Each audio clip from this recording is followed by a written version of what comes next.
प्रेम से बोलिए बृहस्पति देवता की जय, विष्णु भगवान की जय। आज बृहस्पतिवार यानी गुरुवार के दिन बृहस्पति देवता की जो भी सच्चे मन से पूजा करके व्रत की इस कथा को पढ़ता है अथवा सुनता है और दूसरों को सुनाता है, बृहस्पति देव उनके सभी दुख दूर करते हैं, उनकी सभी मनोकामनाएं पूर्ण करते हैं। तो आइए भक्तजनों, आज आपको सुनाते हैं बृहस्पतिवार की संपूर्ण व्रत कथा। पौराणिक कथा के अनुसार प्राचीन समय की बात है। भारतवर्ष में एक प्रतापी और दानी राजा राज्य करता था। वह नित्य गरीबों और ब्राह्मणों की सहायता करता था, परंतु ये बात उसकी रानी को अच्छी नहीं लगती थी। वह ना तो गरीबों को दान देती, ना ही भगवान का पूजन करती और राजा को भी दान देने से मना किया करती थी। एक दिन राजा शिकार खेलने वन को गए हुए थे, तो रानी महल में अकेली थी। उसी समय बृहस्पति देव साधु वेश में राजा के महल में भिक्षा के लिए गए और भिक्षा मांगी। तब रानी ने भिक्षा देने से इनकार कर दिया और कहने लगी, हे साधु महाराज, मैं तो इस दान पुण्य से तंग आ गई हूँ। मेरा पति सारा धन लुटाते रहते हैं। मेरी इच्छा है कि हमारा धन नष्ट हो जाए, फिर न रहेगा बांस और न बजेगी बांसुरी। साधु ने कहा, देवी तुम तो बड़ी विचित्र हो। धन संतान तो सभी चाहते हैं, पुत्र और लक्ष्मी तो पापी के घर भी होनी चाहिए। यदि तुम्हारे पास अधिक धन है तो भूखों को भोजन दो, प्यासों के लिए प्याऊ बनवाओ, मुसाफिरों के लिए धर्मशालाएं खुलवाओ। जो निर्धन अपनी कुंवारी कन्याओं का विवाह नहीं कर सकते, उनका विवाह करा दो। ऐसे और कई काम हैं जिनके करने से तुम्हारा यश लोक परलोक में फैलेगा। परंतु रानी पर उपदेश का कोई प्रभाव नहीं पड़ा। वो बोली, महाराज आप मुझे कुछ मत समझाइए, मैं ऐसा धन नहीं चाहती जो हर जगह बांटती फिरूं। साधु ने उत्तर दिया, यदि तुम्हारी ऐसी इच्छा है तो फिर तथास्तु। तुम ऐसा करना कि बृहस्पतिवार को घर लीपकर पीली मिट्टी से अपना सिर धोकर स्नान करना, भट्टी चढ़ाकर कपड़े धोना। ऐसा करने से आपका सारा धन नष्ट हो जाएगा। ऐसा कहकर साधु महाराज वहां से आलोप हो गए। साधु के अनुसार कई बातों को पूरा करते हुए रानी को केवल 3 बृहस्पतिवार ही बीते थे कि उनकी सारी धन संपत्ति नष्ट हो गई और भोजन के लिए राजा का परिवार तरसने लगा। तब एक दिन राजा ने रानी से कहा, हे रानी, तुम यहीं पर रहो, मैं दूसरे देश को जाता हूँ, क्योंकि यहाँ पर सभी लोग मुझे जानते हैं, इसलिए मैं कोई छोटा काम नहीं कर सकता। ऐसा कहकर राजा परदेश चला गया।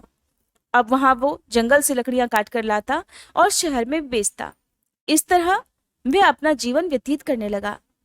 इधर राजा के परदेश जाते ही रानी और दासी दुखी रहने लगी। एक बार जब रानी और दासी को 7 दिन तक बिना भोजन के रहना पड़ा, तो रानी ने अपनी दासी से कहा, दासी, पास ही के नगर में मेरी बहन रहती है, वह बड़ी धनवान है, तू उसके पास जा और कुछ ले आ, ताकि थोड़ी बहुत गुजर बसर हो जाए। दासी रानी की बहन के पास गई। उस दिन गुरुवार था और रानी की बहन उस समय बृहस्पतिवार व्रत की कथा सुन रही थी। दासी ने रानी की बहन को अपनी रानी का संदेश दिया, लेकिन रानी की बड़ी बहन ने कोई उत्तर नहीं दिया। जब दासी को रानी की बहन से कोई उत्तर नहीं मिला तो वह बहुत दुखी हुई और उसे क्रोध भी आया। तब दासी ने वापस आकर रानी को सारी बात बता दी। सुनकर रानी ने अपने भाग्य को खूब कोसा। उधर रानी की बहन ने सोचा कि मेरी बहन की दासी आई थी, परंतु मैं उससे नहीं बोली, इससे वो बहुत दुखी हुई होगी।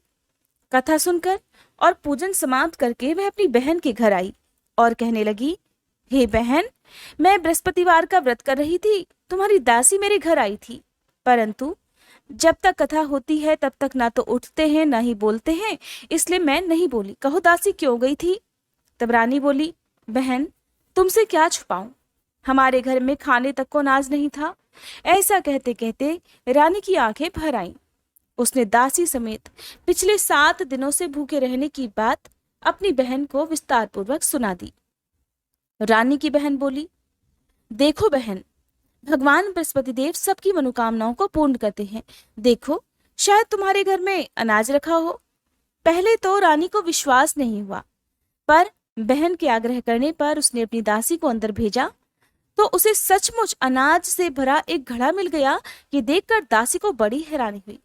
दासी रानी से कहने लगी, हे रानी, जब हमको भोजन नहीं मिलता तो हम व्रत ही तो करते हैं, इसलिए क्यों ना इनसे व्रत और कथा की विधि पूछ ली जाए, ताकि हम भी व्रत रख सकें। तब रानी ने अपनी बहन से गुरुवार व्रत की पूजा विधि के बारे में पूछा। उसकी बहन ने बताया, बृहस्पतिवार के व्रत में चने की दाल और मुनक्का से विष्णु भगवान का केले की जड़ में पूजन करें तथा दीपक जलाएं, व्रत की कथा सुने और पीला ही भोजन करें। इससे बृहस्पति देव प्रसन्न होते हैं। व्रत और पूजन विधि बताकर रानी की बहन अपने घर को लौट गई। 7 दिन के बाद जब गुरुवार आया तो रानी और दासी ने व्रत रखा। घुड़साल में जाकर चना और गुड़ लेकर आईं। फिर उसने केले की जड़ का पूजन किया तथा विष्णु भगवान की कथा की और आरती की। अब पीला भोजन कहाँ से आए, इस बात को लेकर दोनों बड़ी दुखी थी, क्योंकि उन्होंने व्रत रखा था। इसलिए बृहस्पति देव उनसे प्रसन्न थे और वे एक साधारण व्यक्ति का रूप धरकर 2 थालों में सुंदर पीला भोजन दासी को दे गए। भोजन पाकर दासी बहुत प्रसन्न हुई और फिर रानी के साथ मिलकर भोजन ग्रहण किया। उसके बाद से वे सभी गुरुवार को व्रत और पूजन करने लगीं। बृहस्पति भगवान की कृपा से उनके पास फिर से धन संपत्ति आ गई, परंतु रानी फिर से पहले की तरह आलस्य करने लगी। ये देखकर दासी बोली, देखो रानी, तुम पहले भी इसी प्रकार आलस्य करती थी। तुम्हें धन रखने में कष्ट होता था, इस कारण सभी धन नष्ट हो गया। अब जब भगवान बृहस्पति की कृपा से हमें धन मिला है तो तुम्हें फिर से आलस्य होता है। रानी को समझाते हुए दासी कहने लगी कि रानी, बड़ी मुसीबतों के बाद हमने ये धन पाया है, इसलिए हमें दान पुण्य करना चाहिए, भूखे मनुष्यों को भोजन कराना चाहिए और धन को शुभ कार्यों में खर्च करना चाहिए, जिससे तुम्हारे कुल का यश बढ़ेगा, स्वर्ग की प्राप्ति होगी और तुम्हारे पितर भी प्रसन्न होंगे। दासी की बात सुनकर और मानकर रानी अपना धन शुभ कार्यों में खर्च करने लगी, जिससे पूरे नगर में उसका यश फैलने लगा। एक दिन रानी और दासी आपस में विचार करने लगी कि न जाने राजा किस दशा में होंगे, उनकी कोई खोज खबर भी नहीं है। उन्होंने श्रद्धा पूर्वक बृहस्पति भगवान से प्रार्थना की कि राजा जहां कहीं भी हो शीघ्र वापस आ जाएं। उधर राजा परदेश में बहुत दुखी रहने लगा। वह प्रतिदिन जंगल से लकड़ियां बीनकर लाता और उसे शहर में बेचकर अपने दुखी जीवन को बड़ी कठिनता से व्यतीत कर रहा था। एक दिन दुखी होकर अपनी पुरानी बातों को याद करके वह राजा रोने लगा और उदास हो गया। उसी समय राजा के पास बृहस्पति देव साधु के वेश में आकर बोले, हे लकड़हारे, तुम इस सुनसान जंगल में किस चिंता में बैठे हो, मुझे बतलाओ। ये सुनकर राजा की आंखों में आंसू भर आए। साधु की वंदना कर राजा ने अपनी संपूर्ण कहानी सुना दी। महात्मा दयालु होते हैं। वे राजा से बोले, हे राजा, तुम्हारी पत्नी ने बृहस्पति देव के प्रति अपराध किया था, जिसके कारण तुम्हारी ये दशा हुई। अब तुम चिंता मत करो, भगवान तुम्हें पहले से भी अधिक धन देंगे। देखो, तुम्हारी पत्नी ने बृहस्पतिवार का व्रत आरंभ कर दिया है। अब तुम भी बृहस्पतिवार का व्रत करके चने की दाल और गुड़ जल के लोटे में डालकर केले का पूजन करो। फिर कथा कहो या सुनो, भगवान तुम्हारी सभी मनोकामनाओं को पूर्ण करेंगे। साधु की बात सुनकर राजा बोला, हे प्रभु, लकड़ी बेचकर तो इतना पैसा मुझे नहीं मिलता जिससे भोजन करने के बाद मैं कुछ बचा सकूं, और मैंने रात को अपनी रानी को व्याकुल देखा है।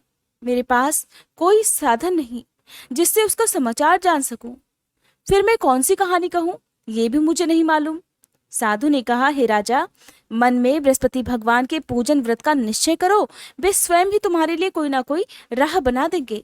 बृहस्पतिवार के दिन तुम रोजाना की तरह लकड़ियां लेकर शहर में जाना।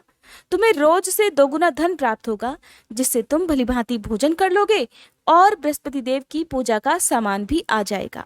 और तुमने बृहस्पतिवार की जो कहानी के बारे में पूछा है वो इस प्रकार है। साधु महाराज बताने लगे, प्राचीन काल में एक बहुत ही निर्धन ब्राह्मण था। उसकी कोई संतान नहीं थी। वह नित्य पूजा पाठ करता, लेकिन उसकी स्त्री न स्नान करती और न ही किसी देवता का पूजन करती, जिस कारण ब्राह्मण देवता बड़े दुखी रहा करते थे। भगवान की कृपा से ब्राह्मण के यहाँ एक कन्या उत्पन्न हुई। वह कन्या धीरे धीरे बड़ी होने लगी। प्रातः स्नान करके वह भगवान विष्णु का जप करती, बृहस्पतिवार का व्रत भी रखने लगी। पूजा पाठ समाप्त कर पाठशाला जाती तो अपनी मुट्ठी में जौ भरकर ले जाती और पाठशाला के मार्ग में डालती जाती। लौटते समय वही जौ स्वर्ण के हो जाते तो उन्हें बीन कर घर ले आती। एक दिन वह बालिका सूप में सोने के जौ को फटक कर साफ कर रही थी। तभी उसकी माँ ने देख लिया और कहने लगी, बेटी, सोने के जौ को फटकने के लिए सोने का सूप भी तो होना चाहिए। दूसरे दिन गुरुवार था। कन्या ने व्रत रखा और बृहस्पति देव से सोने का सूप देने की प्रार्थना की। बृहस्पति देव ने उसकी प्रार्थना स्वीकार कर ली। रोजाना की तरह वह बालिका जौ फैलाती हुई पाठशाला गई। पाठशाला से लौटकर जब वह जौ बीन रही थी तो बृहस्पति देव की कृपा से उसे सोने का सूप भी मिल गया। उसे वह घर ले आई और उससे जौ साफ करने लगी, परंतु उसकी माँ का वही ढंग रहा। एक दिन की बात है, वह कन्या सोने के सूप में जौ साफ कर रही थी। उसी समय उस नगर का राजकुमार वहां से निकला। कन्या के रूप और काम को देखकर वह उस पर मोहित हो गया। राजमहल आकर वह भोजन और जल त्याग कर उदास होकर लेट गया। राजा को जब राजकुमार द्वारा अन्न जल त्यागने का समाचार मिला तो अपने मंत्रियों के साथ वह अपने पुत्र के पास गया और कारण पूछा। राजकुमार ने राजा को उस लड़की के घर का पता भी बतला दिया। तब मंत्री उस लड़की के घर गया। मंत्री ने ब्राह्मण के सामने राजा की ओर से निवेदन किया। कुछ ही दिनों बाद ब्राह्मण की कन्या का विवाह राजकुमार के साथ संपन्न हो गया। उधर कन्या के घर से जाते ही ब्राह्मण देवता के घर में पहले की भांति गरीबी का निवास हो गया। फिर एक दिन दुखी होकर वह ब्राह्मण अपनी पुत्री से मिलने गया। बेटी ने पिता की अवस्था को देखा और अपनी माँ का हाल पूछा तो ब्राह्मण ने सभी हाल कह सुनाया। तब कन्या ने बहुत सारा धन देकर अपने पिता को विदा कर दिया। लेकिन कुछ दिनों के बाद फिर वही हाल हुआ।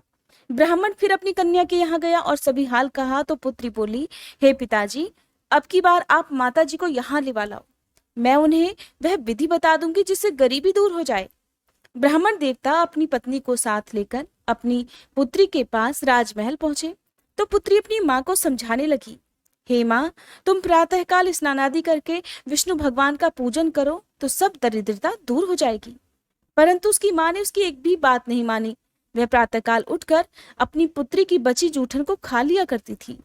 एक दिन उसकी पुत्री को बहुत गुस्सा आया और उसने अपनी माँ को एक कोठरी में बंद कर दिया।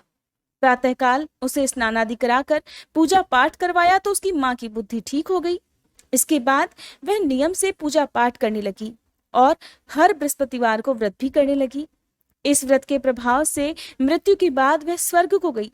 वह ब्राह्मण भी सुख पूर्वक इस लोक का सुख भोग कर स्वर्ग को प्राप्त हुआ। इस तरह कहानी कहकर साधु बने बृहस्पति देव वहां से आलोप हो गए। धीरे धीरे समय बीतने पर फिर वही बृहस्पतिवार का दिन आया। राजा जंगल से लकड़ी काटकर शहर में बेचने गया। उसे उस दिन और दिनों से अधिक धन मिला। राजा ने चना, गुड़ आदि लाकर बृहस्पतिवार का व्रत किया। उस दिन से उसके सभी क्लेश दूर हुए। परंतु जब अगले गुरुवार का दिन आया तो वह बृहस्पतिवार का व्रत करना भूल गया।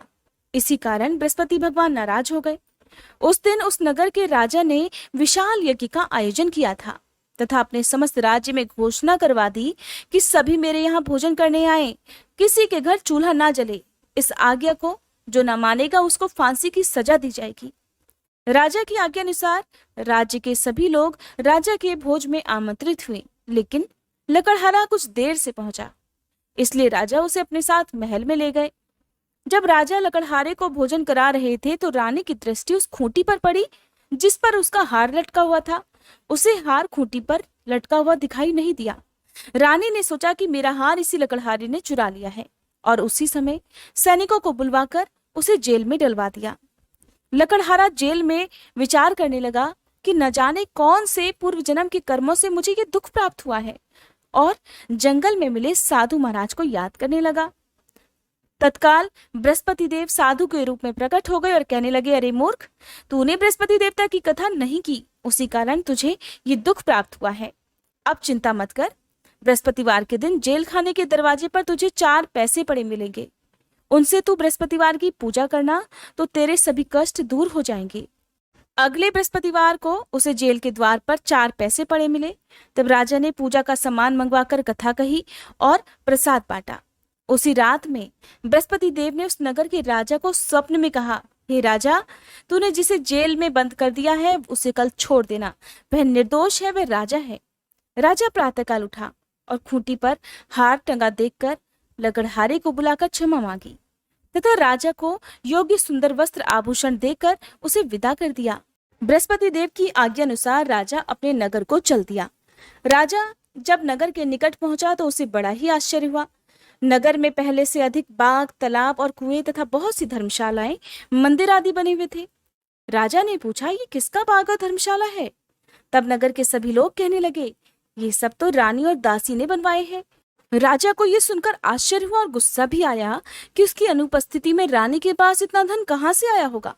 उधर जब रानी ने ये खबर सुनी कि राजा आ रहे हैं, तो उसने अपनी दासी से कहा, हे दासी देख, राजा हमको कितनी बुरी हालत में छोड़ गए थे। वो हमारी ऐसी हालत देखकर लौट ना जाए, इसलिए तू दरवाजे पर खड़ी हो जा। रानी की आज्ञा अनुसार दासी दरवाजे पर खड़ी हो गई और जब राजा आए तो उन्हें अपने साथ महल में लिवा लाई। तब राजा ने क्रोध करके अपनी तलवार निकाली और पूछने लगा, बताओ ये धन तुम्हें कैसे प्राप्त हुआ है। तब रानी ने सारी कथा कह सुनाई।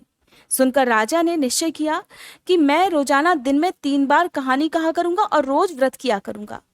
अब हर समय राजा के दुपट्टे में चने की दाल बंधी रहती तथा दिन में 3 बार कथा कहता। एक रोज राजा ने विचार किया कि चलो अपनी बहन के यहाँ हो आऊं। इसी तरह निश्चय कर राजा घोड़े पर सवार होकर अपनी बहन के यहाँ चल दिया। मार्ग में उसने देखा कि कुछ आदमी एक मुर्दे को लिए जा रहे हैं। उन्हें रोककर राजा कहने लगा, अरे भाइयों, मेरी बृहस्पतिवार की कथा सुन लो। वे बोले, लो, हमारा तो आदमी मर गया है, इसको अपनी कथा की पड़ी है। परंतु कुछ आदमी बोले, अच्छा कहो, हम तुम्हारी कथा भी सुनेंगे। तब राजा ने दाल निकाली और कथा कहनी शुरू कर दी। जब कथा आधी हुई थी तो वह मुर्दा हिलने लगा और जब कथा समाप्त हुई तो वह मनुष्य राम राम करके उठ खड़ा हुआ। राजा आगे बढ़ा। उसे चलते चलते शाम हो गई। रास्ते में एक किसान खेत में हल चलाता मिला। राजा ने उससे भी कथा सुनने का आग्रह किया, लेकिन वह नहीं माना। कहने लगा, जा अपनी कथा किसी और को सुनाना। जब तक तेरी कथा सुनूंगा तब तक 4 हरैया जोत लूंगा। सुनकर राजा आगे बढ़ा। राजा के हटते ही उसके बैल पछाड़ खाकर गिर गए तथा किसान के पेट में बहुत जोर से दर्द होने लगा। उसी समय किसान की माँ रोटी लेकर आई। उसने जब देखा तो अपने बेटे से सब हाल पूछा। बेटे ने सभी हाल बता दिया। बुढ़िया दौड़ी दौड़ी उस घुड़सवार के पास पहुंची और उससे बोली, बेटा, मैं तेरी कथा सुनूंगी, तू अपनी कथा मेरे खेत पर ही चलकर कहना। तब राजा ने लौटकर बुढ़िया के खेत पर जाकर कथा कही, जिसको सुनते ही बैल खड़े हो गए तथा किसान के पेट का दर्द भी बंद हो गया। अब राजा अपनी बहन के घर पहुंच गया। बहन ने भाई की खूब मेहमानी की। दूसरे रोज प्रातःकाल राजा जगा तो वह देखने लगा कि सभी लोग भोजन कर रहे हैं। राजा ने अपनी बहन से पूछा, ऐसा कोई मनुष्य है जिसने भोजन ना किया हो, जो मेरी बृहस्पतिवार की कथा सुन ले। बहन बोली, हे भैया, ये देश ऐसा ही है। यहाँ लोग पहले भोजन करते हैं, बाद में कोई अन्य काम करते हैं। शायद कोई पड़ोस में हो तो देखकर आती हूँ। ऐसा कहकर वह एक कुम्हार के घर गई। पता चला उसका लड़का बीमार था। उसके यहाँ 3 रोज से किसी ने भोजन नहीं किया है। रानी ने अपने भाई की कथा सुनने के लिए कुम्हार से कहा तो वह तैयार हो गया। राजा ने जाकर बृहस्पतिवार की कथा कही, जिसको सुनकर उसका लड़का ठीक हो गया। अब तो राजा की प्रशंसा होने लगी। एक दिन राजा ने अपनी बहन से कहा, बहन, अब मैं अपने घर जाऊंगा, तुम भी तैयार हो जाओ। राजा की बहन ने अपनी सास से अपने भाई के यहाँ जाने की आज्ञा मांगी। सास बोली, हाँ चले जा, मगर अपने लड़कों को मत लेकर जाना, क्योंकि तेरे भाई की कोई संतान नहीं होती है। बहन ने अपने भाई से कहा, भैया, मैं तो चलूंगी, मगर कोई बालक नहीं जाएगा। तब राजा ने कहा, जब बालक ही नहीं जाएंगे तो तुम भी जाकर क्या करोगी। और इस तरह दुखी मन से राजा अपने नगर को लौट आया। राजा ने अपनी रानी से सारी कथा बताई और बिना भोजन किए वह शैया पर लेट गया। रानी बोली, हे प्रभु, बृहस्पति देव ने हमें सब कुछ दिया है, वे हमें संतान अवश्य देंगे। उसी रात बृहस्पति देव ने राजा को स्वप्न में कहा, हे राजा, उठ, सभी सोच त्याग दे, तेरी रानी गर्भवती है। राजा को ये जानकर बहुत खुशी हुई और ठीक 9वें महीने रानी के गर्भ से एक सुंदर पुत्र पैदा हुआ। तब राजा बोला, हे रानी, स्त्री बिना भोजन के रह सकती है, परंतु बिना कहे नहीं रह सकती। जब मेरी बहन आए तो तुम उससे कुछ मत कहना।